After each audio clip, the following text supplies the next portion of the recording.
jamu daun pepaya. Tugas berat dari istana telah tuntas, dan Abu Nawas sekali lagi membuktikan bahwa kecerdikan yang dibalut humor adalah senjata yang paling ampuh untuk melawan kebatilan. Sambil berjalan keluar istana dengan membawa hadiahnya, Abu Nawas berpapasan dengan beberapa warga yang kemarin ikut menonton jamuannya. Mereka menyapa dengan penuh hormat dan tawa kecil. "Hai Abu Nawas, apakah hari ini ada menu sup baru?" Abu Nawas menjawab lebar. "Tidak ada sup hari ini kawan, hari ini menu utamanya adalah kejujuran yang manis." Ia pun pulang dengan langkah ringan, merasa bahagia karena Baghdad kembali menjadi kota yang ceria, di mana orang-orang lebih menghargai kebaikan hati daripada sekedar penampilan luar. Petualangan kali ini berakhir dengan manis, seiring dengan matahari yang terbenam dengan indah di ufuk barat kota Baghdad yang kini lebih damai. Kemenangan Abu Nawas atas sang Habib palsu ternyata membawa dampak yang tidak pernah ia bayangkan sebelumnya. Alih-alih hidup tenang dengan kantong emas pemberian khalifah, rumah Abu Nawas kini malah berubah menjadi tempat ziarah baru bagi warga Baghdad yang sedang galau. Setiap pagi, bukan lagi suara burung berkicau yang membangunkannya, melainkan suara ketukan pintu dari orang-orang yang ingin berkonsultasi tentang kejujuran pasangan mereka atau sekadar meminta resep jamu pahit yang legendaris itu. Abu Nawas seringkali terbangun dengan rambut yang masih berantakan hanya untuk menemukan antrean warga di depan pintunya yang membawa berbagai macam sayuran sebagai bayaran konsultasi. "Abu Nawas, tolong beri aku sedikit sup pepaya itu. Aku ingin menguji apakah istriku benar-benar jujur soal harga belanjaannya di pasar," seru seorang bapak-bapak dengan wajah penuh harap sambil membawa seikat kangkung. Abu Nawas memucek matanya yang masih lengket, lalu menguap selebar-lebarnya. "Aduh, Pak Tua, kejujuran itu bukan diuji pakai sayur pahit, tapi pakai kasih sayang dan kesabaran. Kalau istrimu bohong soal harga cabai, mungkin dia hanya ingin menabung diam-diam untuk membelikanmu baju baru," jawab Abu Nawas asal. Namun si bapak tetap mengangguk-angguk seolah baru saja mendengar wahyu dari langit. Ketenaran sebagai ahli kejujuran ini sebenarnya membuat Abu Nawas agak repot. Istrinya bahkan sempat mengeluh karena dapur mereka jadi penuh dengan daun pepaya titipan warga yang berharap bisa disulap jadi ramuan ajaib. "Bang, ini rumah kita sudah seperti hutan belantara. Mana ada orang minta didoakan lewat rebusan daun pahit begini?" protes sang istri sambil mencoba merapikan tumpukan daun di pojok ruangan. Abu Nawas hanya terkekeh sambil mencoba memakai jubah putih barunya yang ternyata sedikit kebesaran di bagian bahu. "Sabar sayang, ini namanya resiko menjadi orang jujur di kota yang penuh dengan bumbu drama." Suatu sore, saat Abu Nawas sedang asyik bersantai di bawah pohon kurma di halaman rumahnya, datanglah seorang pemuda yang tampak sangat sedih. Pemuda itu membawa sebuah cermin kecil dan bertanya, "Abu Nawas, apakah ada cara agar aku bisa melihat kejujuran di wajahku sendiri?" Abu Nawas terdiam sejenak, lalu mengambil cermin itu dan memutarnya ke arah si pemuda. "Lihatlah baik-baik, jika kau bisa tertawa melihat wajahmu sendiri yang sedang bingung itu, berarti kau sudah jujur pada dirimu sendiri. Tapi kalau kau merasa terlalu tampan, nah itu tandanya kau sedang berbohong besar." Pemuda itu langsung tertawa bahak-bahak, merasa hatinya jauh lebih ringan. Abu Nawas menyadari bahwa rakyat Baghdad sebenarnya hanya butuh pengingat sederhana untuk kembali ke jalan yang lurus dengan cara yang menyenangkan. Ia tidak ingin menjadi Habib baru yang disembah-sembah. Ia hanya ingin menjadi Abu Nawas yang bisa membuat orang tertawa sekaligus berpikir. Di tengah popularitasnya yang melonjak, ia tetap memilih untuk duduk di kedai kopi murahan, memesan teh yang sama, dan melontarkan candaan yang sama pedasnya. Baginya, hadiah terbaik dari khalifah bukanlah emas yang berkilau, melainkan kemampuan untuk terus menjaga keceriaan kota Baghdad tanpa harus memakai topeng kemuliaan yang berat dan menyesakkan dada. Waktu pun berlalu, dan kisah tentang Habib palsu dan sup daun pepaya mulai bertransformasi menjadi dongeng pengantar tidur yang paling digemari di seluruh penjuru Baghdad. Abu Nawas yang kini sudah kembali ke rutinitas normalnya sebagai rakyat jelata yang paling sering bikin pening kepala para menteri, duduk santai di depan teras rumahnya. Jubah putih baru dari khalifah sudah ia simpan rapi di dalam peti kayu. Karena menurutnya, jubah itu terlalu bersih sampai-sampai ia merasa takut untuk bernafas di dekatnya. Ia lebih memilih memakai jubah lamanya yang penuh lubang ventilasi alami yang menurutnya jauh lebih jujur dalam menghadapi cuaca Baghdad yang panasnya minta ampun. Suatu sore yang tenang, Khalifah Harun ar-Rasyid secara mengejutkan datang berkunjung tanpa pengawalan besar, hanya ditemani oleh satu orang pengawal setia yang wajahnya tampak lelah menahan tawa. Mereka menemukan Abu Nawas sedang asyik memberikan ceramah kepada seekor keledai tentang pentingnya tidak mengaku-ngaku sebagai kuda balap. "Wahai Abu Nawas, apakah kau sedang mencoba menipu keledaimu juga dengan silsilah palsu?" canda Khalifah sambil melangkah masuk ke halaman. Abu Nawas tertawa lebar dan segera menyiapkan tikar paling bersih miliknya untuk sang pemimpin besar itu duduk. Ampun Paduka, keledai ini jauh lebih jujur daripada manusia. Dia tahu dia adalah keledai dan dia bangga dengan telinganya yang panjang ini, jawab Abu Nawas sambil menyuguhkan teh hangat yang uapnya mengepul. Khalifah menyesap tehnya, lalu menatap Abu Nawas dengan pandangan yang dalam. Setelah semua kejadian itu, apa menurutmu warga Baghdad sudah benar-benar kapok dari kefanatikan yang buta? Abu Nawas menggaruk kepalanya yang tidak gatal, lalu menjawab dengan nada yang santai namun penuh makna. Manusia itu seperti teh ini, Paduka. Kadang perlu diaduk agar manisnya merata. Kemarin mereka sudah diaduk sedikit dengan rasa pahit daun pepaya. Semoga sekarang mereka lebih menghargai rasa tawar yang jujur. Khalifah tersenyum, merasa puas dengan jawaban itu. Beliau menyadari bahwa selama ada orang seperti Abu Nawas yang berani menertawakan kebatilan, Baghdad akan tetap menjadi tempat yang aman bagi akal sehat. Sebelum pulang, Khalifah menitipkan sebuah pesan kecil.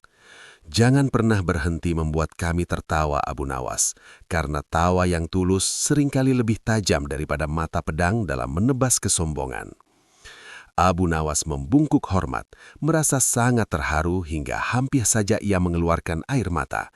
Atau mungkin itu hanya karena debu Baghdad yang masuk ke matanya. Malam itu, saat bintang-bintang mulai bertebaran di langit, Abu Nawas menutup pintu rumahnya dengan perasaan damai. Ia menyadari bahwa petualangannya mengungkap silsilah palsu bukan hanya soal menangkap penipu, tapi soal menjaga agar hati manusia tetap memiliki ruang untuk meragukan hal-hal yang terlalu indah untuk menjadi kenyataan. Ia pun naik ke tempat tidurnya, menarik selimut tipisnya, dan bergumam pelan sebelum terlelap. "Besok pagi, aku harus ingat untuk tidak merebus daun pepaya lagi. Aroma rumahku sudah mulai mirip toko obat tradisional yang sedang bangkrut." Dan dengan tawa kecil yang masih tersisa di bibirnya, sang maestro humor itu pun tertidur lelap, mengakhiri sebuah sandiwara panjang dengan kemenangan telak bagi kejujuran dan tawa. Abu Nawas masih terduduk bersila di lantai perpustakaan yang dingin. Sementara awan debu di sekitarnya perlahan mulai tenang seolah ikut penasaran dengan apa yang ia baca. Jari-jarinya yang kini berwarna abu-abu karena debu purba menunjuk pada satu baris tulisan tangan yang miring-miring mirip cakar ayam yang sedang kedinginan. Di sana tertera nama asli sang Habib yang selama ini ia sembunyikan di balik jubah putihnya yang menyilaukan. Abu Nawas menarik napas panjang, menahan bersin yang sejak tadi meronta-ronta di hidungnya, lalu mulai membaca sejarah keluarga tersebut dengan seksama. Waduh, ini bukan garis keturunan langit, tapi garis keturunan tukang tagih utang pasar. Gumam Abu Nawas sambil menahan tawa sampai bahunya berguncang. Di dalam buku itu tertulis bahwa kakek dari sang Habib sebenarnya adalah seorang pedagang kain yang sangat terampil dalam urusan tawar-menawar, namun sering terlibat masalah karena kainnya sering menusut setelah dicuci sekali. Bahkan ada catatan kecil yang menyebutkan bahwa ayah sang Habib pernah dihukum karena mencoba menjual keledai yang dicat putih agar terlihat seperti kuda bangsawan. Tidak ada satupun kata suci, mulia, atau bercahaya yang tertulis di samping nama-nama leluhurnya. Abu Nawas menggeleng-gelengkan kepala dengan ekspresi yang sulit diartikan, antara ingin tertawa terbahak-bahak atau kasihan melihat warga Baghdad yang sudah terlanjur mencium tangan anak tukang keledai cat itu. Ternyata dia sedang membangun istana megah di atas tumpukan pasir yang basah, bisiknya pada bayangan di dinding. Catatan itu menjelaskan secara mendalam bahwa keluarga ini pindah dari kota kecil karena tidak tahan dengan tagihan utang yang menumpuk. Sang Habib nampaknya mewarisi bakat ayahnya dalam hal mengecat, namun kali ini yang ia cat bukan keledai, melainkan identitas dirinya sendiri dengan warna-warna agama yang indah. Sambil terus membolak-balik halaman, Abu Nawas menemukan fakta lain yang tak kalah lucu. Sang Habib ternyata pernah bekerja sebagai pemain sandiwara keliling sebelum tiba di Baghdad. Pantas saja bicaranya begitu merdu dan gerakannya begitu teratur, ternyata dia memang profesional di panggung. Abu Nawas menepuk dahinya sendiri, merasa geli karena seluruh kota Baghdad sedang menonton pertunjukan drama gratis tanpa mereka sadari. Ia pun segera menutup buku tua itu dengan bunyi buk yang keras, membuat kakek penjaga perpustakaan di depan terbangun kaget dari tidurnya sampai kacamatanya miring. Abu Nawas berdiri dan mencoba merapikan jubahnya yang sekarang penuh dengan noda hitam. Ia tahu bahwa bukti tertulis ini sangat kuat, namun ia tidak bisa begitu saja membawanya ke pasar dan berteriak-teriak seperti orang gila. Kebenaran itu harus disajikan dengan bumbu yang pas agar orang tidak tersedak saat menelannya. Pikirnya jenaka. Dengan senyum lebar yang menghiasi wajahnya, ia pun melangkah keluar dari perpustakaan tua itu, merasa seolah baru saja menemukan harta karun tersembunyi yang lebih berharga dari segunung emas. Rahasia besar itu kini sudah berada di kantongnya, tinggal menunggu waktu yang tepat untuk diletakkan di bawah lampu sorot agar seluruh dunia tahu siapa sebenarnya sang Habib palsu itu. Abu Nawas berjalan meninggalkan perpustakaan dengan langkah yang sangat ringan, seolah-olah beban berat di pundaknya baru saja digantikan oleh bantal bulu angsa yang empuk. Strateginya sederhana. Ia tidak akan langsung berteriak menuduh sang Habib adalah penipu, karena itu hanya akan membuatnya dikeroyak massa yang fanatik. Orang kalau langsung dikasih air dingin saat sedang kepanasan bisa kaget, pikirnya sambil tersenyum penuh arti. Tapi kalau airnya kita tuang setetes demi setetes, mereka tidak akan sadar kalau bajunya sudah basah kuyup. Tempat pertama yang ia tuju adalah sebuah warung kopi yang letaknya sangat strategis di jantung pasar, tempat para penggosip kelas berat biasanya berkumpul untuk menukar berita terbaru dengan segelas teh manis. Abu Nawas duduk di sana, memesan segelas teh, lalu memasang wajah yang sangat bingung seolah-olah ia baru saja melihat seekor unta yang sedang menari perut. Aduh, bapak-bapak, mulainya dengan nada bicara yang sengaja dibuat agak keras agar terdengar sampai ke meja sebelah. Tadi malam saya bermimpi aneh sekali. Saya mimpi bertemu seorang pedagang keledai yang memakai mahkota emas, tapi keledainya ternyata hanya dicat putih agar mirip kuda.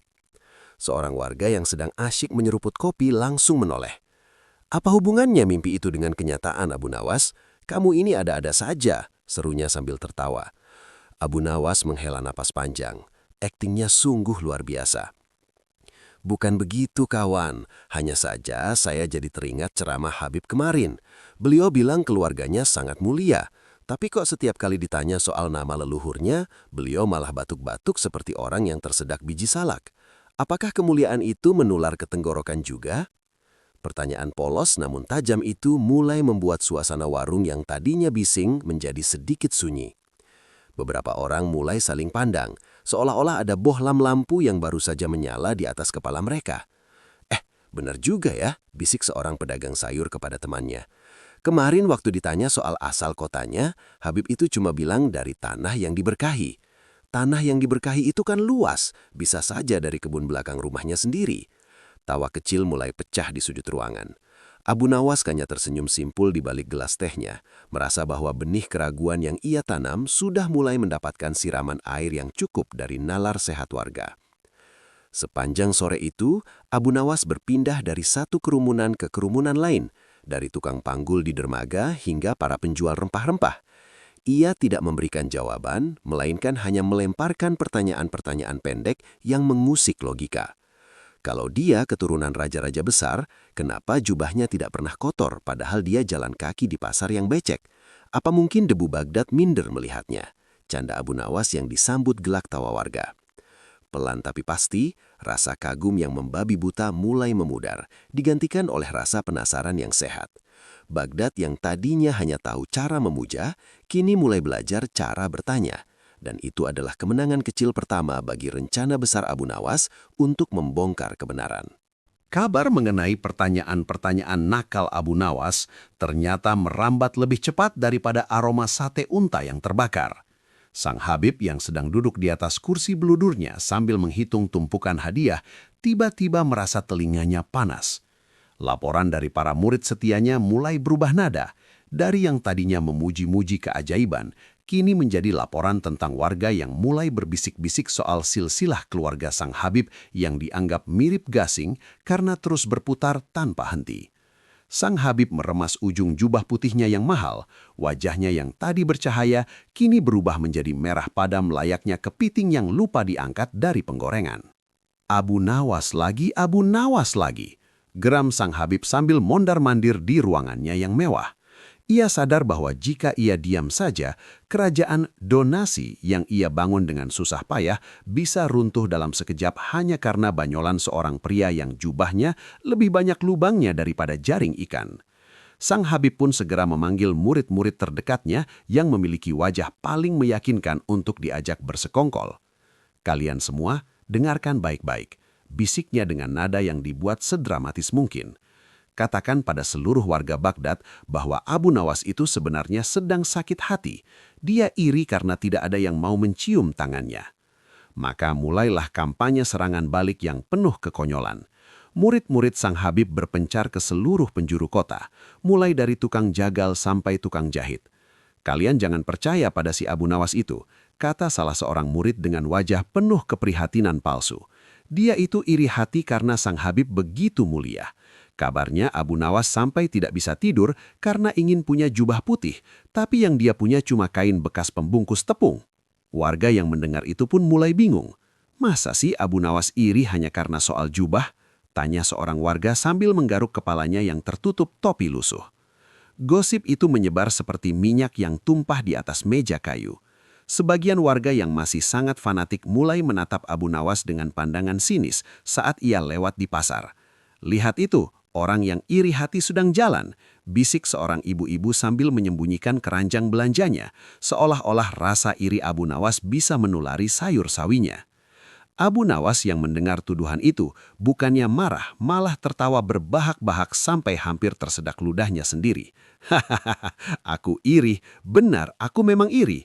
Aku iri kenapa jubahnya bisa tetap putih bersih, padahal Baghdad sedang berdebu sekali. Aku curiga dia tidak pernah mandi, tapi pakai tepung terigu ke seluruh tubuhnya."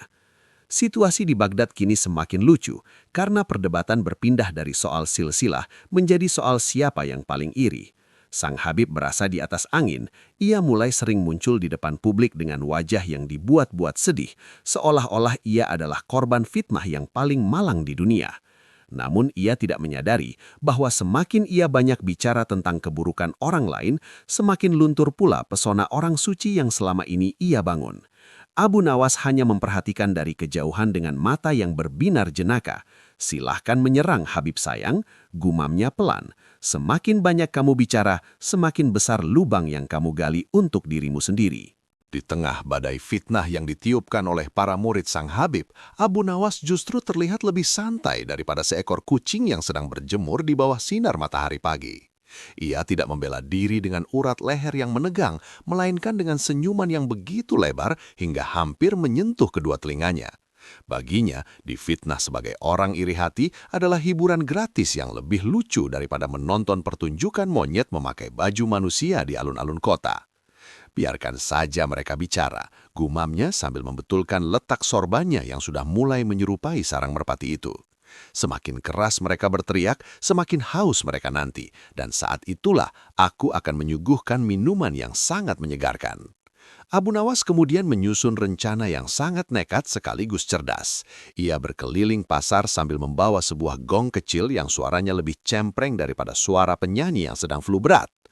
"Wahai warga Baghdad yang budiman, baik yang sudah mandi maupun yang belum," teriaknya sambil memukul gong dengan semangat yang berapi-api. Besok sore, di halaman rumahku yang mungil dan penuh debu ini, aku akan mengadakan jamuan kejujuran. Aku mengundang Sang Habib yang mulia untuk datang dan memberikan restunya. Akan ada hidangan rahasia yang hanya bisa dirasakan lezatnya oleh orang-orang yang jujur. Pengumuman itu langsung membuat heboh seluruh Baghdad, dari penjual ikan yang amis sampai pejabat istana yang necis. Warga mulai berbisik-bisik, hidangan rahasia, orang jujur, wah jangan-jangan ini adalah ramuan ajaib dari Abu Nawas. Kabar undangan terbuka ini pun sampai ke telinga Sang Habib. Awalnya, ia ingin menolak karena merasa gengsi harus mendatangi rumah orang yang paling ia benci. Namun ia menyadari bahwa jika ia tidak datang, warga akan menganggapnya takut atau tidak memiliki kejujuran yang digembar-gemborkan oleh Abu Nawas. Dengan terpaksa, ia pun mengirim pesan bahwa ia akan hadir dengan seluruh jubah putihnya yang masih mengkilap itu. Keesokan harinya, rumah Abu Nawas mendadak jadi pusat perhatian dunia. Ratusan orang berkumpul, berdesakan layaknya ikan sarden di dalam kaleng hanya untuk menyaksikan apa yang akan terjadi.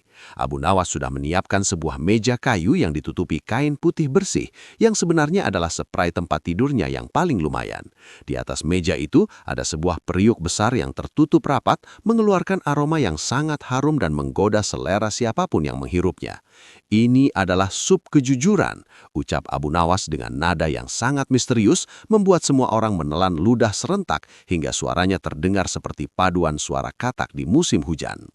Sang Habib datang dikawal ketat oleh para muridnya yang berwajah serius, seolah-olah mereka sedang menjaga peti emas dari serangan bajak laut.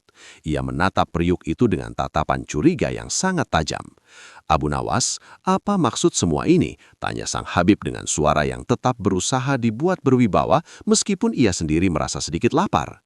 Abu Nawas membungkuk hormat dengan gaya yang sangat komedi. Ini adalah hidangan spesial Habib yang mulia. Khusus untuk Anda, saya ingin Anda yang pertama kali mencicipinya di depan seluruh rakyat Baghdad.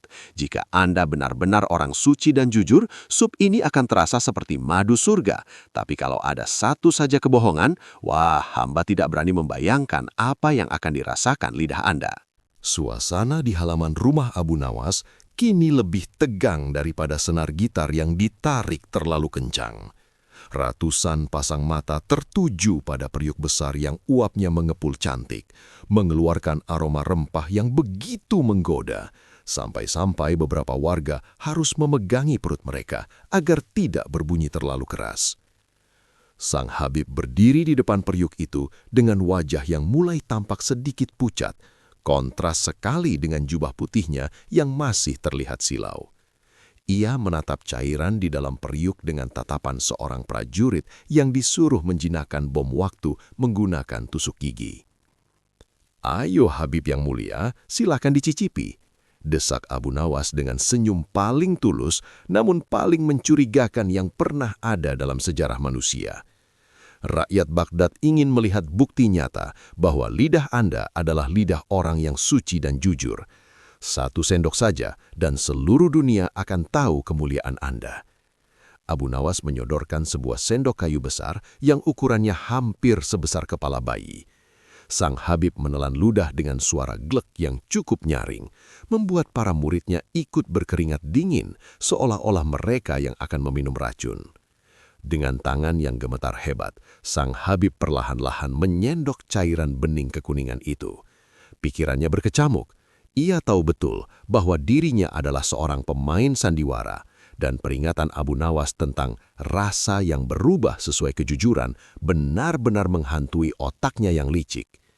Saat sendok itu hampir menyentuh bibirnya, ia mendadak berhenti. "Tunggu dulu," serunya dengan suara yang sedikit melengking karena panik. "Sebagai seorang pemimpin spiritual, bukankah lebih baik jika rakyatku dulu yang merasakan keberkahan ini? Aku tidak ingin egois menikmati kelezatan surga sendirian." Abu Nawas tertawa kecil, sebuah tawa yang terdengar seperti bunyi lonceng kemenangan. "Wah, sungguh mulia sekali hati Anda. Tapi masalahnya Habib, sup ini punya aturan main yang ketat. Jika orang yang memulainya adalah orang yang berbohong, maka seluruh periuk ini akan berubah menjadi rasa air kencing unta yang paling pahit untuk semua orang. Jadi, nasib lidah seluruh warga Baghdad sekarang ada di tangan, atau tepatnya di lidah Anda." Mendengar penjelasan itu, warga yang tadinya ingin ikut mencicipi langsung mundur teratur, tidak mau menanggung resiko meminum jus unta gara-gara kesalahan orang lain. Terpojok tanpa ada jalan keluar, Sang Habib akhirnya menutup mata rapat-rapat, berdoa dalam hati agar Abu Nawas hanya menggeretak, lalu menelan sesendok penuh sup itu. Begitu cairan itu menyentuh lidahnya, matanya langsung melotot lebar, wajahnya berubah menjadi ungu, lalu hijau, dan akhirnya merah padam. Ia menyemburkan seluruh isinya ke udara sambil berteriak histeris. "Pahit! Ini bukan madu. Ini lebih pahit daripada empedu naga yang sedang sakit gigi. Abu Nawas, kau mencoba meracuniku." Teriakannya itu disambut oleh keheningan total sebelum akhirnya Abu Nawas berteriak dengan nada riang. Nah, saudara-saudara, sepertinya kita sudah mendapatkan jawaban atas kejujuran silsilah Sang Habib. Keheningan yang menyelimuti halaman rumah Abu Nawas pecah seketika saat Sang Habib masih sibuk meludah ke sana kemari, seolah-olah lidahnya baru saja dijajah oleh ribuan ulat bulu yang sangat asam. Warga Baghdad berdiri mematung, menatap sang tokoh suci mereka yang kini nampak lebih mirip pemain sirkus yang gagal menelan api. Abu Nawas melangkah maju dengan tenang, mengambil sendok kayu besar itu, lalu dengan santainya menyeruput sisa sup di dalamnya di depan mata semua orang. Anehnya, wajah Abu Nawas justru nampak sangat menikmati cairan itu. Bahkan ia sempat mengecap-ngecapkan bibirnya dengan ekspresi penuh kepuasan. Segar sekali. Ini adalah air perasan jeruk nipis murni yang dicampur dengan rebusan daun pepaya yang sangat pekat. Ucap Abu Nawas sambil tersenyum lebar hingga deretan giginya terlihat semua. Bapak-bapak dan ibu-ibu, tidak ada yang ajaib dari sup ini. Ini hanyalah minuman jamu buatan istriku yang memang rasanya sangat pahit jika Anda tidak terbiasa. Tapi poin utamanya bukan pada rasanya, melainkan pada ketakutan yang ada di dalam hati seseorang. Abu Nawas kemudian menoleh ke arah Sang Habib yang wajahnya sudah berubah menjadi pucat pasi, lebih pucat daripada kain kafan yang baru saja dicuci. "Habib yang mulia," panggil Abu Nawas dengan nada yang sangat sopan namun penuh sindiran tajam. "Jika Anda benar-benar orang suci yang jujur seperti yang Anda katakan, kenapa Anda langsung berteriak seolah-olah saya meracuni Anda? Bukankah tadi saya bilang bahwa rasa pahit ini hanya akan dirasakan oleh pembohong? Dengan berteriak pahit di depan semua orang, bukankah Anda sendiri yang baru saja menandatangani surat pengakuan bahwa selama ini Anda hanyalah seorang pemain sandiwara yang hebat?" Mendengar itu, Sang Habib seolah-olah tersambar petir di siang bolong. Ia ingin membela diri, namun lidahnya masih terasa kaku dan otaknya sudah buntu total. Warga Baghdad mulai gaduh. Suara bisik-bisik kini berubah menjadi sorakan kecil yang penuh kekecewaan. "Jadi benar kata Abu Nawas, dia cuma pura-pura," teriak seorang pedagang kain yang dulu pernah menyumbangkan emasnya. Abu Nawas kemudian merogoh saku jubahnya dan mengeluarkan dokumen tua yang ia temukan di perpustakaan. Dan ini, bagi yang masih penasaran, adalah catatan asli silsilah keluarga Sang Habib. Beliau ini ternyata keturunan pedagang keledai dari kota sebelah yang memang sangat berbakat dalam urusan akting. Ayahnya pandai mengecat keledai, dan nampaknya sang anak pandai mengecat identitas diri. Sorakan warga kini berubah menjadi tawa riuh yang menertawakan kebodohan mereka sendiri karena telah tertipu oleh jubah putih yang kinclong.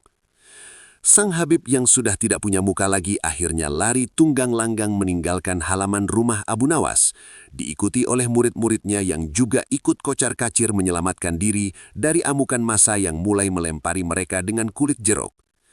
Abu Nawas hanya berdiri sambil melambaikan tangan, merasa puas karena tugas dari khalifah telah selesai dengan cara yang paling menghibur. Baghdad pun kembali normal, dan orang-orang kini belajar satu hal penting. Kemuliaan itu bukan terletak pada warna baju atau panjangnya gelar, melainkan pada kejujuran yang tidak perlu dibuktikan dengan sup pahit sekalipun. Berita tentang sup kejujuran dan pelarian dramatis Sang Habib palsu sampai ke telinga Khalifah Harun ar-Rasyid lebih cepat daripada larinya keledai yang sedang dikejar anjing. Keesokan paginya, Abu Nawas kembali dipanggil ke istana. Namun kali ini suasananya jauh lebih ceria. Tidak ada lagi menteri yang wajahnya kusut, yang ada hanyalah para penjaga gerbang yang menahan tawa saat melihat Abu Nawas lewat dengan jubahnya yang masih berbau daun pepaya. Begitu memasuki aula utama, Abu Nawas disambut oleh suara tawa menggelegar dari sang khalifah yang nampaknya baru saja selesai mendengarkan laporan lengkap tentang kejadian di halaman rumah Abu Nawas kemarin sore. "Kemarilah, wahai maestro jamu pahit," seru khalifah sambil menyeka air mata karena terlalu banyak tertawa. "Aku sudah dengar semuanya. Bagaimana bisa kau terpikir untuk menyuguhkan air daun pepaya kepada seorang Habib? Kau benar-benar keterlaluan, Abu Nawas. Aku membayangkan wajahnya yang berubah jadi ungu, rasanya aku ingin ada di sana untuk memotretnya jika saja teknologi itu sudah ditemukan." Abu Nawas membungkuk hormat, namun kali ini dengan senyum bangga yang tidak lagi disembunyikan. "Ampun tuanku, hamba hanya menjalankan perintah untuk mengungkap kebenaran." Dan ternyata, kebenaran itu memang rasanya agak sedikit pahit di lidah para pembohong. Jawabnya dengan nada jenaka. Khalifah kemudian memberikan isyarat kepada pelayannya untuk membawakan sebuah nampan perak yang tertutup kain sutra hijau. "Atas keberhasilanmu menyelamatkan kantong warga Baghdad dari penipuan silsilah, aku memberikanmu hadiah ini," ucap Khalifah. Ketika kain dibuka, ternyata isinya adalah sekantung besar uang emas dan sepotong jubah baru yang sangat indah, berwarna putih bersih mirip milik sang Habib kemarin. Abu Nawas matanya langsung berbinar-binar melihat emas itu, namun saat melihat jubah putihnya, ia mendadak ragu. "Waduh Paduka, terima kasih banyak atas emasnya. Tapi soal jubah putih ini, apakah hamba juga harus mulai berlatih akting agar tidak terlihat seperti orang biasa?" Candanya yang kembali memancing tawa seisi ruangan. "Pakailah jubah itu Abu Nawas agar orang tahu bahwa pemilik jubah putih yang asli adalah mereka yang jujur, bukan mereka yang pandai bersilat lidah," kata Khalifah dengan nada yang lebih serius namun tetap ramah. Abu Nawas pun menerima hadiah itu dengan penuh syukur. Ia membayangkan betapa senangnya sang istri di rumah melihat kantong emas yang begitu berat. Setidaknya persediaan makanan mereka untuk beberapa bulan ke depan akan jauh lebih baik daripada sekedar roti kering dan jamu daun pepaya. Tugas berat dari istana telah tuntas dan Abu Nawas sekali lagi membuktikan bahwa kecerdikan yang dibalut humor adalah senjata yang paling ampuh untuk melawan kebatilan. Sambil berjalan keluar istana dengan membawa hadiahnya, Abu Nawas berpapasan dengan beberapa warga yang kemarin ikut menonton jamuannya. Mereka menyapa dengan penuh hormat dan tawa kecil. "Hai Abu Nawas, apakah hari ini ada menu sup baru?" Abu Nawas menjawab lebar. "Tidak ada sup hari ini kawan, hari ini menu utamanya adalah kejujuran yang manis." Ia pun pulang dengan langkah ringan, merasa bahagia karena Baghdad kembali menjadi kota yang ceria, di mana orang-orang lebih menghargai kebaikan hati daripada sekedar penampilan luar. Petualangan kali ini berakhir dengan manis, seiring dengan matahari yang terbenam dengan indah di ufuk barat kota Baghdad yang kini lebih damai. Kemenangan Abu Nawas atas sang Habib palsu ternyata membawa dampak yang tidak pernah ia bayangkan sebelumnya. Alih-alih hidup tenang dengan kantong emas pemberian khalifah, rumah Abu Nawas kini malah berubah menjadi tempat ziarah baru bagi warga Baghdad yang sedang galau. Setiap pagi, bukan lagi suara burung berkicau yang membangunkannya, melainkan suara ketukan pintu dari orang-orang yang ingin berkonsultasi tentang kejujuran pasangan mereka atau sekadar meminta resep jamu pahit yang legendaris itu. Abu Nawas seringkali terbangun dengan rambut yang masih berantakan hanya untuk menemukan antrean warga di depan pintunya yang membawa berbagai macam sayuran sebagai bayaran konsultasi. "Abu Nawas, tolong beri aku sedikit sup pepaya itu. Aku ingin menguji apakah istriku benar-benar jujur soal harga belanjaannya di pasar," seru seorang bapak-bapak dengan wajah penuh harap sambil membawa seikat kangkung. Abu Nawas memucek matanya yang masih lengket, lalu menguap selebar-lebarnya. "Aduh, Pak Tua, kejujuran itu bukan diuji pakai sayur pahit, tapi pakai kasih sayang dan kesabaran. Kalau istrimu bohong soal harga cabai, mungkin dia hanya ingin menabung diam-diam untuk membelikanmu baju baru," jawab Abu Nawas asal. Namun si bapak tetap mengangguk-angguk seolah baru saja mendengar wahyu dari langit. Ketenaran sebagai ahli kejujuran ini sebenarnya membuat Abu Nawas agak repot. Istrinya bahkan sempat mengeluh karena dapur mereka jadi penuh dengan daun pepaya titipan warga yang berharap bisa disulap jadi ramuan ajaib. "Bang, ini rumah kita sudah seperti hutan belantara. Mana ada orang minta didoakan lewat rebusan daun pahit begini?" protes sang istri sambil mencoba merapikan tumpukan daun di pojok ruangan. Abu Nawas hanya terkekeh sambil mencoba memakai jubah putih barunya yang ternyata sedikit kebesaran di bagian bahu. "Sabar sayang, ini namanya resiko menjadi orang jujur di kota yang penuh dengan bumbu drama." Suatu sore, saat Abu Nawas sedang asyik bersantai di bawah pohon kurma di halaman rumahnya, datanglah seorang pemuda yang tampak sangat sedih. Pemuda itu membawa sebuah cermin kecil dan bertanya, "Abu Nawas, apakah ada cara agar aku bisa melihat kejujuran di wajahku sendiri?" Abu Nawas terdiam sejenak, lalu mengambil cermin itu dan memutarnya ke arah si pemuda. "Lihatlah baik-baik, jika kau bisa tertawa melihat wajahmu sendiri yang sedang bingung itu, berarti kau sudah jujur pada dirimu sendiri. Tapi kalau kau merasa terlalu tampan, nah itu tandanya kau sedang berbohong besar." Pemuda itu langsung tertawa bahak-bahak, merasa hatinya jauh lebih ringan. Abu Nawas menyadari bahwa rakyat Baghdad sebenarnya hanya butuh pengingat sederhana untuk kembali ke jalan yang lurus dengan cara yang menyenangkan. Ia tidak ingin menjadi Habib baru yang disembah-sembah. Ia hanya ingin menjadi Abu Nawas yang bisa membuat orang tertawa sekaligus berpikir. Di tengah popularitasnya yang melonjak, ia tetap memilih untuk duduk di kedai kopi murahan, memesan teh yang sama, dan melontarkan candaan yang sama pedasnya. Baginya, hadiah terbaik dari Khalifah bukanlah emas yang berkilau, melainkan kemampuan untuk terus menjaga keceriaan kota Baghdad tanpa harus memakai topeng kemuliaan yang berat dan menyesakkan dada. Waktu pun berlalu, dan kisah tentang Habib palsu dan sup daun pepaya mulai bertransformasi menjadi dongeng pengantar tidur yang paling digemari di seluruh penjuru Baghdad. Abu Nawas yang kini sudah kembali ke rutinitas normalnya sebagai rakyat jelata yang paling sering bikin pening kepala para menteri, duduk santai di depan teras rumahnya. Jubah putih baru dari Khalifah sudah ia simpan rapi di dalam peti kayu, karena menurutnya jubah itu terlalu bersih sampai-sampai ia merasa takut untuk bernafas di dekatnya. Ia lebih memilih memakai jubah lamanya yang penuh lubang ventilasi alami yang menurutnya jauh lebih jujur dalam menghadapi cuaca Baghdad yang panasnya minta ampun. Suatu sore yang tenang, Khalifah Harun ar-Rasyid secara mengejutkan datang berkunjung tanpa pengawalan besar, hanya ditemani oleh satu orang pengawal setia yang wajahnya tampak lelah menahan tawa. Mereka menemukan Abu Nawas sedang asyik memberikan ceramah kepada seekor keledai tentang pentingnya tidak mengaku-ngaku sebagai kuda balap. "Wahai Abu Nawas, apakah kau sedang mencoba menipu keledaimu juga dengan silsilah palsu?" canda Khalifah sambil melangkah masuk ke halaman. Abu Nawas tertawa lebar dan segera menyiapkan tikar paling bersih miliknya untuk sang pemimpin besar itu duduk.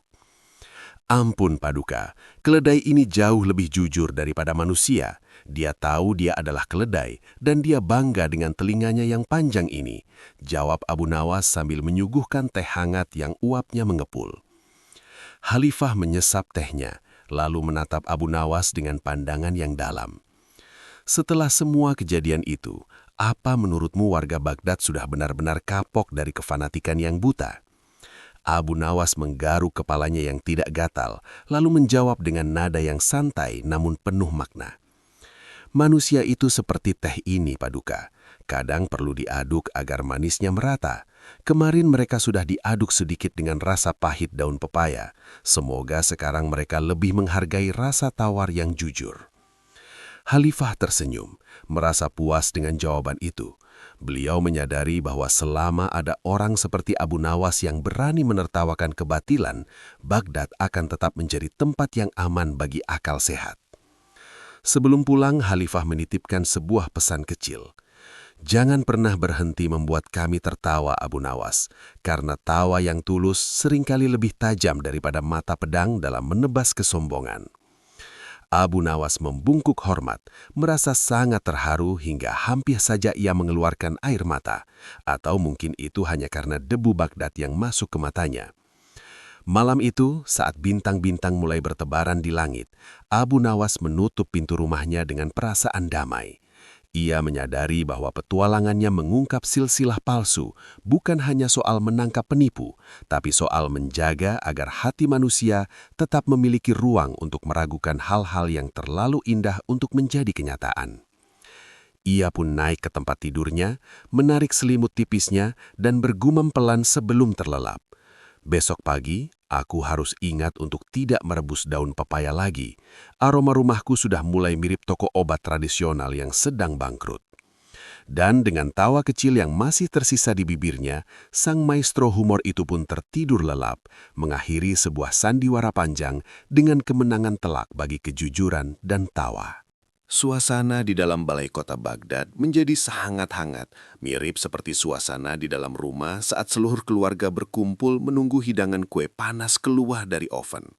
Setelah analogi memeluk papan petunjuk jalan yang sangat lucu tadi, sang biksu kembali angkat bicara dengan nada yang tetap tenang, namun kini terdengar sedikit lebih santai. Tuan Abu yang jenaka, mulainya dengan senyum yang ramah. Pertanyaan Anda tentang orang yang berhenti di tengah jalan memang benar adanya. Hal itu terjadi karena tidak semua manusia memiliki kekuatan untuk menyelesaikan perjalanan panjang yang melelahkan. Sebagian dari mereka merasa lelah, kehilangan arah, dan akhirnya memutuskan untuk duduk di samping penunjuk jalan itu hanya untuk beristirahat. Abu Nawas mengangguk-angguk dengan sangat cepat, seolah-olah lehernya adalah pegas yang baru saja dilepaskan. Lelah itu memang sangat manusiawi, Tuan Biksu, sahut Abu Nawas sambil memasang wajah yang dibuat-buat terlihat sangat letih, seolah-olah ia baru saja menggendong gajah keliling pasar. Aku sendiri kalau disuruh berjalan dari sini sampai ke gerbang kota tanpa berhenti di warung teh, pasti akan langsung menganggap warung teh itu sebagai tujuan akhir dari hidupku. Rasanya nyaman, teduh, dan yang terpenting ada cemilannya. Siapa yang mau lanjut berjalan di bawah terik matahari kalau ada kursi empuk dan segelas minuman dingin di depan mata? Tawa kecil kembali menyebar di antara para hadirin, termasuk anak-anak muda yang duduk di barisan belakang yang merasa sangat setuju dengan prinsip istirahat adalah segalanya, ala Abu Nawas. Sang pendeta kemudian ikut menambahkan dengan nada yang lebih serius, namun tetap lembut. Dan itulah tugas kami, Tuan Abu. Tugas kami adalah terus mengingatkan mereka agar perjalanan spiritual itu jangan berhenti hanya karena mereka sudah merasa nyaman di tempat peristirahatan. Simbol atau patung itu memang tempat beristirahat sejenak, tapi bukan rumah utama tempat kita menetap selamanya. Abu Nawas menyandarkan punggungnya ke kursi beludur merah yang empuk, lalu menatap langit-langit balai kota yang dihiasi ukiran indah. Wah, berat juga ya tugas Anda, gumamnya dengan nada yang sangat prihatin tapi tetap terdengar lucu. Menjadi pengingat bagi orang-orang yang sudah terlanjur nyaman duduk sambil selonjoran kaki memang sulit. Biasanya kalau orang sedang asik selonjoran dan disuruh bangun untuk lanjut berjalan, respon pertamanya bukan berterima kasih, tapi justru menguap lebar-lebar atau pura-pura tidur agar tidak perlu bergerak.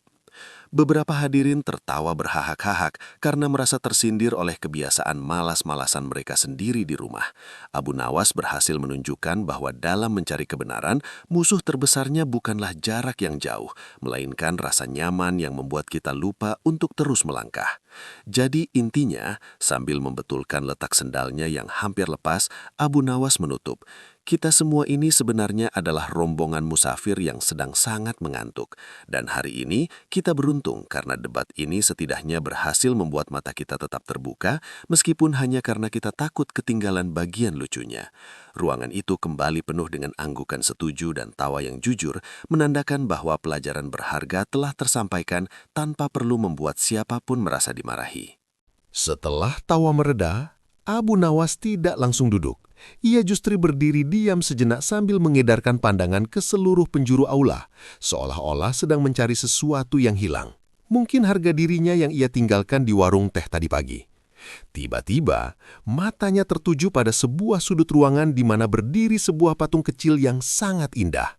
Patung itu hanyalah hiasan dekorasi balai kota, menggambarkan seorang tokoh sejarah kuno dengan pose sedang berpikir keras sambil memegang dagu.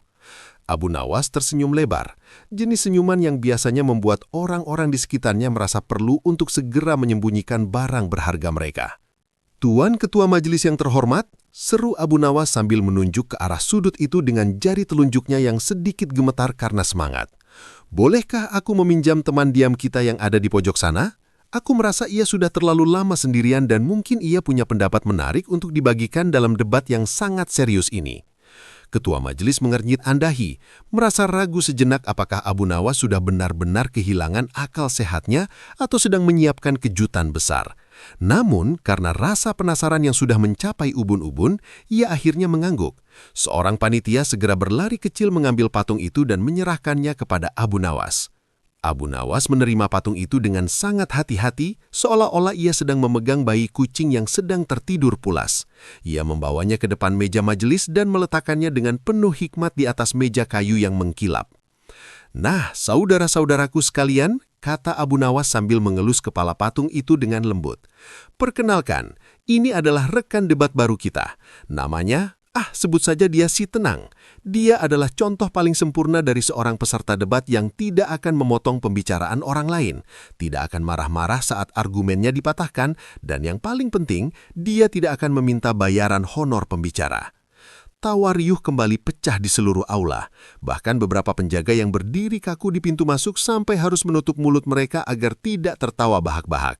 Abu Nawas menatap patung itu dengan ekspresi wajah yang sangat serius, seolah-olah ia sedang menunggu patung itu bicara.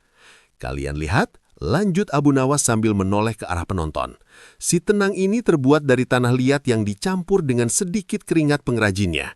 Dia sangat indah. Detail janggutnya bahkan lebih rapi daripada janggut beberapa cendekiawan di barisan depan ini. Tapi meskipun dia terlihat sangat pintar dan sedang berpikir keras, dia punya satu kelebihan utama yang jarang dimiliki manusia. Dia tahu kapan harus diam." Abu Nawas kemudian mendekatkan telinganya ke mulut patung itu, berpura-pura mendengarkan sesuatu dengan ekspresi wajah yang sangat fokus. "Oh, benarkah?" gumam Abu Nawas sambil manggut-manggut. Dia baru saja berbisik padaku bahwa dia merasa sangat terhormat bisa menjadi bagian dari debat ini, asalkan tidak ada yang menumpahkan teh panas di atas kepalanya. Seluruh balai kota kini benar-benar melegak dalam kegembiraan. Abu Nawas telah berhasil mengubah suasana yang tadinya penuh tekanan menjadi sebuah panggung komedi intelektual yang segar. Dengan teman diam di sampingnya, ia bersiap untuk memulai ujian yang sesungguhnya terhadap benda mati tersebut. Sebuah pertunjukan yang akan membuat semua orang sadar akan batasan antara simbol dan kenyataan. Setelah memperkenalkan Si Tenang kepada seluruh hadirin, Abu Nawas kini bersiap untuk melakukan apa yang ia sebut sebagai ujian ilmiah tingkat tinggi. Seluruh aula balai kota Baghdad mendadak hening, bukan karena takut, melainkan karena semua orang menahan tawa melihat Abu Nawas yang sedang memasang wajah sangat serius, seolah-olah ia sedang bersiap melakukan operasi bedah pada sebuah melon. Ia mendekatkan wajahnya ke arah patung tanah liat itu, hingga ujung hidungnya hampir bersentuhan dengan hidung Si Tenang. Pemandangan ini sangat kocak. Satu wajah penuh ekspresi nakal dan satu lagi wajah kaku yang tidak peduli pada apapun. "Wahai Si Tenang yang agung," suara Abu Nawas mengalun jernih, membawa nada yang sangat sopan namun penuh dengan jebakan komedi. "Kau lihat kerumunan orang-orang hebat di depanmu ini? Mereka semua adalah orang-orang pintar yang sudah membaca ribuan kitab. Sekarang, aku ingin bertanya padamu di depan mereka semua. Apakah kau bisa mendengar suaraku yang merdu ini?" Abu Nawas berhenti sejenak, memasang telinganya lebar-lebar ke arah patung itu, menunggu jawaban yang tentu saja tidak akan pernah datang. Ia tetap diam dalam posisi itu selama hampir 1 menit, membuat beberapa orang di barisan depan mulai gelisah dan saling berbisik. Karena tidak ada jawaban, Abu Nawas tidak menyerah. Ia justru berteriak sedikit lebih keras tepat di lubang telinga patung itu. "Halo, Si Tenang? Apakah kau sedang tidur siang atau sedang pura-pura budek?" Patung itu tetap bergeming, menatap kosong ke arah ketua majelis dengan tatapan yang sangat datar. Abu Nawas kemudian berdiri tegak kembali, menoleh ke arah hadirin dengan wajah yang dibuat-buat terlihat sangat kecewa. "Saudara-saudaraku," katanya sambil menghela napas panjang yang terdengar sangat dramatis. "Sepertinya ujian pertama kita gagal total. Tampaknya Si Tenang ini sedang melakukan aksi mogok bicara, atau mungkin dia sedang bermeditasi tingkat tinggi sampai-sampai suaraku dianggap sebagai angin lalu saja." Tawa pecah seketika di seluruh aula. Bahkan sang biksu yang tadinya sangat tenang, kini terlihat bahunya berguncang menahan tawa, sementara sang pendeta menutup wajahnya dengan jubah untuk menyembunyikan senyum lebarnya. Abu Nawas melanjutkan dengan gaya bicara seorang profesor gadungan. "Kesimpulan sementara dari penelitian kita siang ini adalah patung ini memiliki tingkat kesabaran yang luar biasa. Atau mungkin dia memang tidak punya telinga di dalam tanah liatnya.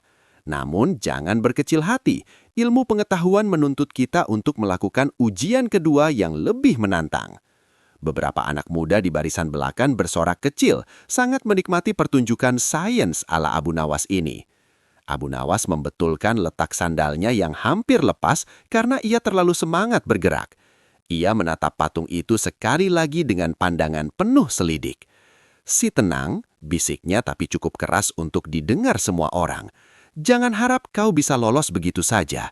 Jika kau tidak mau bicara, aku akan mengetes apakah hatimu terbuat dari batu atau dari perasaan yang halus." Dengan aksi yang semakin lucu, Abu Nawas bersiap untuk tahap selanjutnya dari interogasi benda mati tersebut, membuat penonton semakin tidak sabar menantikan keajaiban komedi apalagi yang akan muncul dari otak jenius pria berbaju lusuh itu. Setelah ujian pendengaran yang berakhir dengan keheningan mutlak dari si tenang, Abu Nawas tidak terlihat patah semangat. Sebaliknya, ia justru tampak semakin bersemangat. Seolah-olah ia baru saja menemukan harta karun di balik tumpukan jerami. Ia menoleh ke arah meja panitia yang terletak di sisi panggung, di mana terdapat sebuah nampan berisi beberapa potong kue kurma yang tampak sangat lezat dan menggoda iman siapapun yang sedang lapar. Dengan langkah yang dibuat-buat sangat anggun, seperti seorang pelayan istana yang sedang membawa pesan rahasia, Abu Nawas mengambil sepotong kue tersebut dan membawanya kembali ke depan patung si tenang. "Saudara-saudaraku," suara Abu Nawas kembali memenuhi aula dengan nada yang sangat serius namun penuh dengan ironi. "Tadi kita sudah mengetes telinganya, dan mungkin saja dia memang sedang ingin ketenangan. Tapi sekarang, mari kita tes sesuatu yang lebih manusiawi, rasa lapar. Siapa tahu si tenang ini sebenarnya adalah seorang pencinta kuliner Baghdad yang sedang menunggu hidangan pembuka sebelum mulai bicara."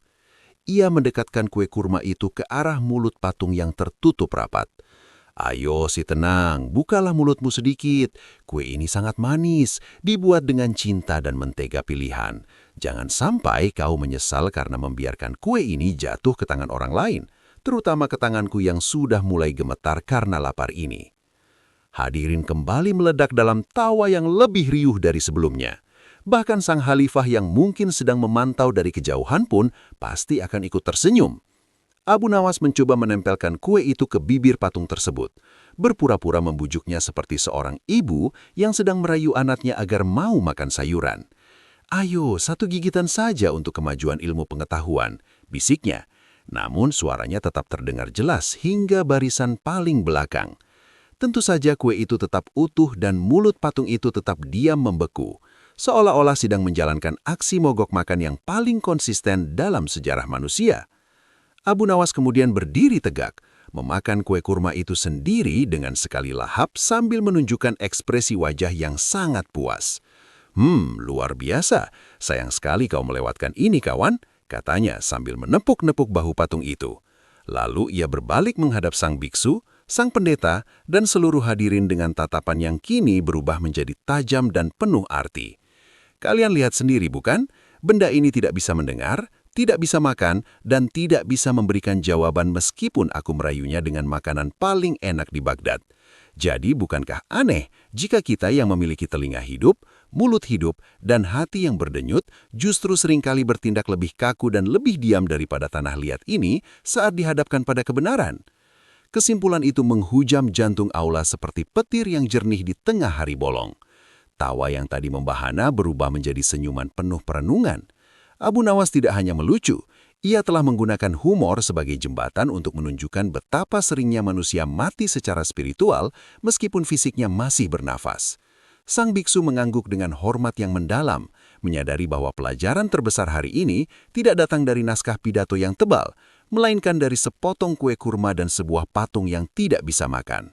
Ruangan itu kini penuh dengan rasa kagum, sementara Abu Nawas tetap berdiri santai, bersiap mengembalikan teman diamnya ke sudut ruangan dengan hati yang jauh lebih ringan. Keheningan yang khidmat setelah aksi makan kue kurma itu tiba-tiba pecah bukan oleh tawa rakyat, melainkan oleh suara tepuk tangan yang berat dan berwibawa dari arah balkon VIP. Seluruh hadirin serentak menoleh dan mendapati Khalifah Harun al-Rashid sedang berdiri dengan senyum lebar yang menghiasi wajah kebesarannya. Sang Khalifah, yang sedari tadi menyaksikan drama komedi intelektual ini dari balik tirai sutra, akhirnya tidak tahan untuk tidak muncul ke depan publik. Luar biasa, Abu Nawas, seru sang khalifah sambil tertawa kecil hingga janggutnya yang rapi ikut bergoyang. Kau berhasil mengubah balai kota ini menjadi ruang kelas paling lucu sekaligus paling jujur di seluruh Baghdad. Abu Nawas segera membungkuk hormat dengan gaya yang sedikit berlebihan, hampir saja kepalanya membentur meja kayu jika ia tidak segera mengerem gerakannya. Ampun, tuanku yang mulia, sahut Abu Nawas dengan nada yang tetap jenaka. Hamba hanya sedang mencoba memastikan bahwa kue kurma panitia tidak mubazir. Sayang sekali jika si tenang ini yang menikmatinya, karena dia tidak punya perut untuk menampung rasa syukur, sedangkan perut hamba sudah bernyanyi sejak tadi pagi karena belum diisi apa-apa. Mendengar kejujuran yang dibungkus humor tersebut, sang khalifah kembali tertawa, diikuti oleh seluruh hadirin yang kini merasa jauh lebih rileks dan bahagia. Ketua majelis pun akhirnya menutup buku catatan tebalnya yang sedari tadi lebih banyak berisi coretan gambar daripada ringkasan debat. Ia menyadari bahwa debat hari ini telah mencapai tujuannya dengan cara yang tidak pernah terpikirkan oleh siapapun. Sang biksu dan sang pendeta pun turun dari panggung, bukan untuk saling menjatuhkan, melainkan untuk menyalami Abu Nawas dengan rasa hormat yang tulus. "Tuan Abu," bisik sang biksu sambil tersenyum. "Terima kasih telah mengingatkan kami bahwa kebenaran itu hidup, bukan sekedar simbol yang kaku. Dan terima kasih juga karena tidak benar-benar mencoba menyuapi kami dengan kue kurma yang sudah dingin itu." Abu Nawas membalas jabat tangan mereka dengan hangat, sambil tetap menggenggam sisa biji kurma di telapak tangannya. Saat acara resmi berakhir, kerumunan orang mulai membubarkan diri dengan wajah yang cerah. Mereka tidak pulang dengan kepala pusing karena istilah-istilah sulit, melainkan dengan hati yang ringan dan cerita lucu untuk dibagikan kepada keluarga di rumah. Abu Nawas pun melangkah keluar dari balai kota, menghirup udara sore Baghdad yang kini terasa lebih segar. Ia melihat si tenang dikembalikan ke sudutnya semula, tetap diam dan tetap berpikir. Namun kini patung itu tampak seperti sedang ikut tersenyum tipis menyaksikan keberhasilan Abu Nawas. Sambil berjalan pulang menuju warung Teh Husain, tentunya dengan harapan bisa melunasi hutang menggunakan cerita sukses hari ini, Abu Nawas menggumam pelan. Ternyata, cara terbaik untuk membuka mata orang adalah dengan membuat mereka tertawa sampai air mata keluar. Karena saat itulah, cahaya kebenaran bisa ikut masuk melalui sela-sela tawa mereka. Dengan sandal yang masih tipis, namun langkah yang terasa sangat mantap, Abu Nawas menghilang di balik keramaian pasar, meninggalkan kenangan tentang sebuah debat yang paling berkesan, di mana sebuah patung dan sepotong kue kurma berhasil mengajarkan lebih banyak hal daripada 1000 pidato yang membosankan. Matahari Baghdad sudah mulai turun ke peraduannya, menciptakan bayangan panjang yang seolah-olah sedang ikut berbaris pulang ke rumah masing-masing.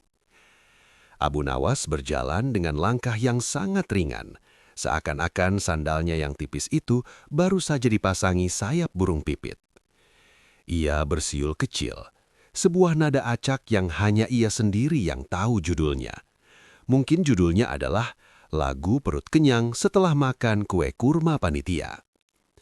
Tujuannya sudah jelas, warung teh milik Hussein yang bau asap kayunya sudah tercium dari jarak 3 blok.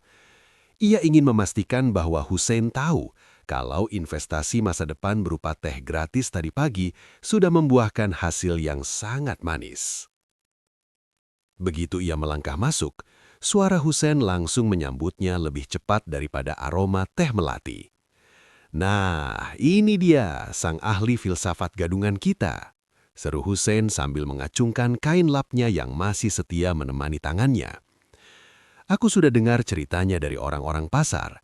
Katanya kau berhasil membuat patung hiasan balai kota merasa malu karena tidak bisa makan kue kurma. Bagaimana bisa kau terpikir untuk menyuapi tanah liat di depan Khalifah, Abu?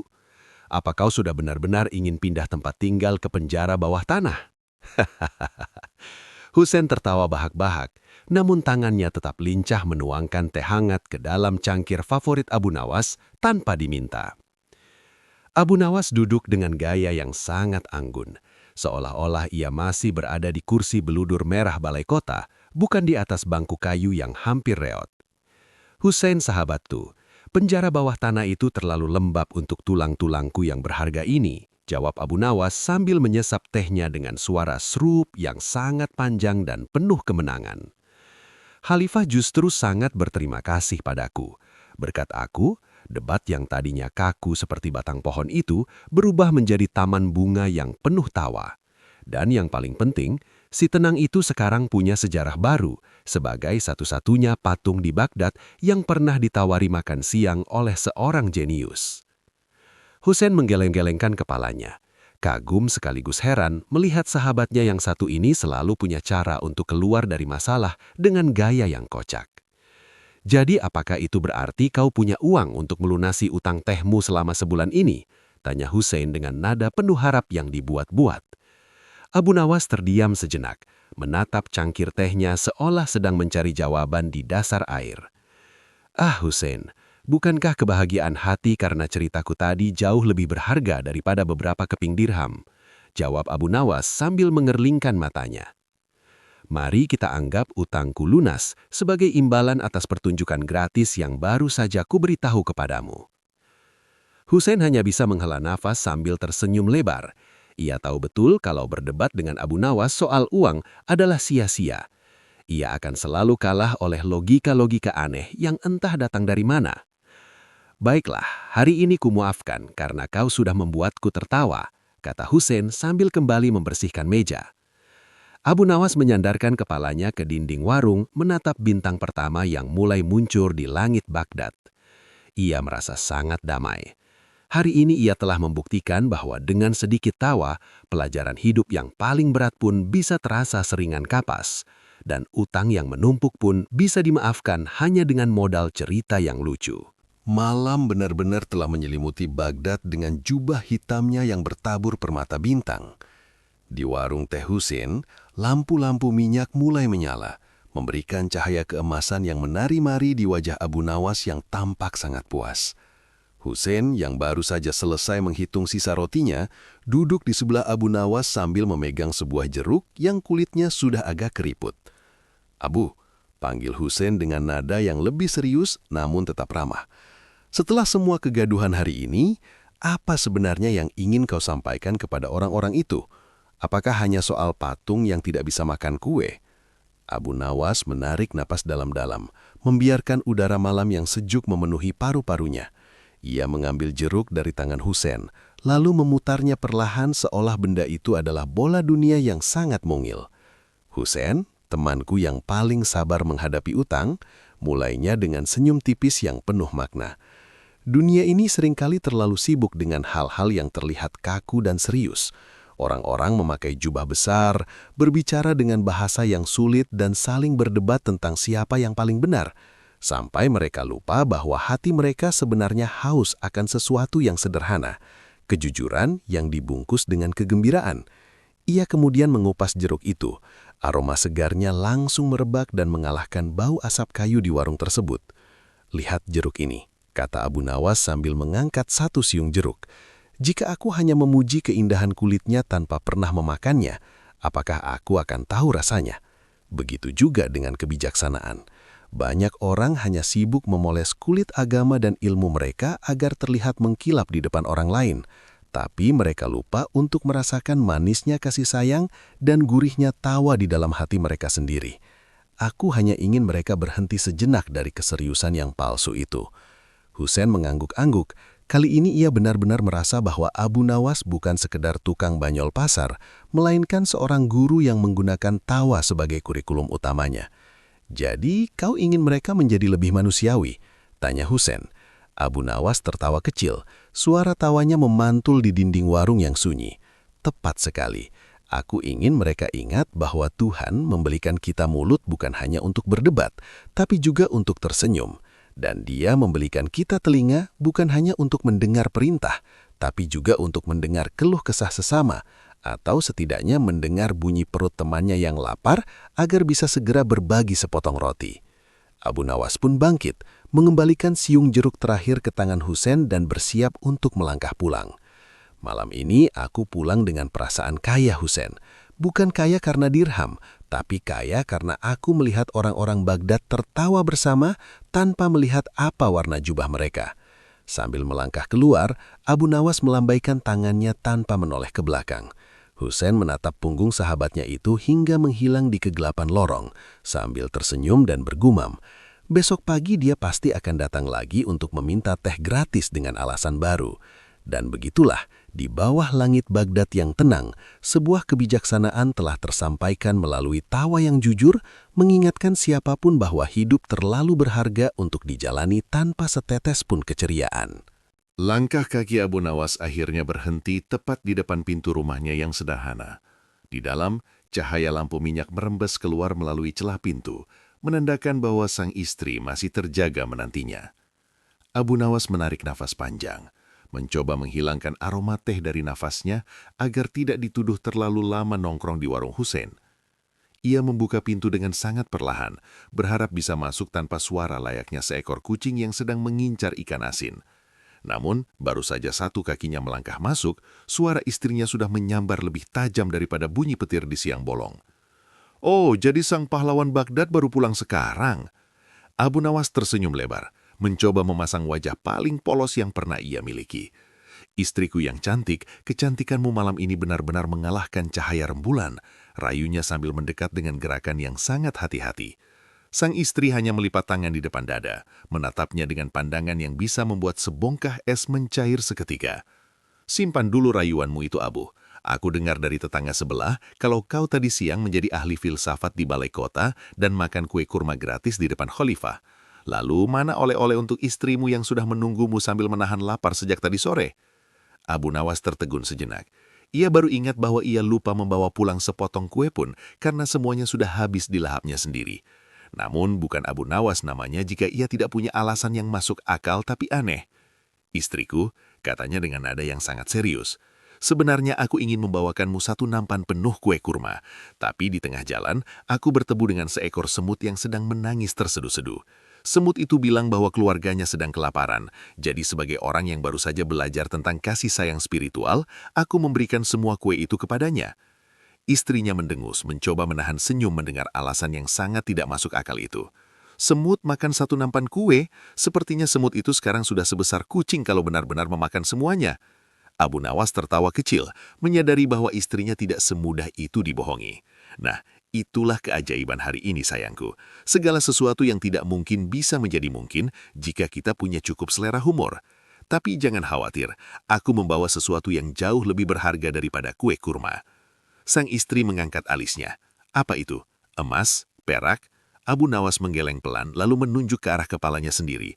"Aku membawa cerita sukses yang akan membuatmu tertawa sampai besok pagi. Dan juga sebuah janji bahwa besok aku akan membantumu membersihkan halaman rumah sebagai tebusan atas keterlambatanku."